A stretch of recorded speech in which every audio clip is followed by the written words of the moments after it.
Welcome to this review of the first tutorial. It's my intention to produce these short videos after every tutorial. Obviously they'll only be a few minutes long, but they will summarise the key points from each tutorial. And normally our tutorials will begin with a review of the TMA that's just been completed, some comments on topics that you'll be studying in the next few weeks, and finishing off with a preview of the next TMA that you'll be writing. But this was the first one, so very different objectives, and the main objective was to do some introductions. Firstly, to the group itself. One thing became clear. Within our group there is a formidable wealth of experience, of law, of life, of study, a wealth of insight, and a desire both to learn and to share that learning. So I'd encourage you to work with your fellow students. Now, because of the data protection laws, I can't just release to you the information about your fellow students, or even your own information to others.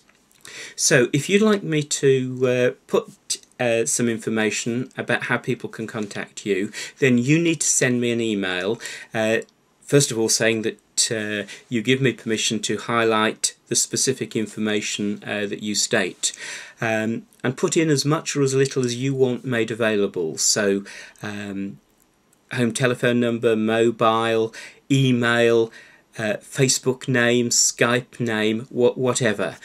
And what I'll do is later this week bring these together, produce a table of details and send those to those students who've indicated they wish to exchange details. But I won't do it without your permission, and I won't send you any information if you haven't given permission to exchange with others. After introducing each other, we moved on to an introduction to the course, and I've already dealt with this in my earlier video to you. We looked at the resources that are available, and I stressed that everything you need is provided by the Open University, but there are other sources that you can use, and I've sent you a handout illustrating some of those. One thing very important, keep abreast of local affairs. Law is something which is alive and happening all the time. So whatever day you look at a serious newspaper, there will be a number of stories of relevance to the course that we're looking at. So keep up to date with newspapers, online, by listening to the radio and television. On studying, organisation is everything. A lot beats one day where you set it aside and try and do the whole day just studying. The value of habit. I have a number of bad habits, and it's difficult to break them. If you get into the habit of that regular bit of study, then you'll find that you'll have achieved a lot more in your course. We finished off by looking at the first TMA. Now, there's another tutorial before that, but it's only a few days before that TMA is due in. So I said a few things about preparing for that TMA. Two questions you've got in TKP01. Question 1 asks you first of all to have a look at some definitions, and in preparing for that TMA, make sure that you've had a look at different definitions of law, of morality, of civil law, of criminal law, and try and bring together the important aspects of the definitions that are being presented to you. But do note that some words can have very different meanings depending upon the context. So, for example, civil law contrasted with criminal law, and I think it would be a useful exercise for you to do, to build a table with criminal law one side, civil law the other, and then list the differences. So the words that are used: criminal, prosecute; civil, sue; criminal, sanctions or punishments; civil is about remedies.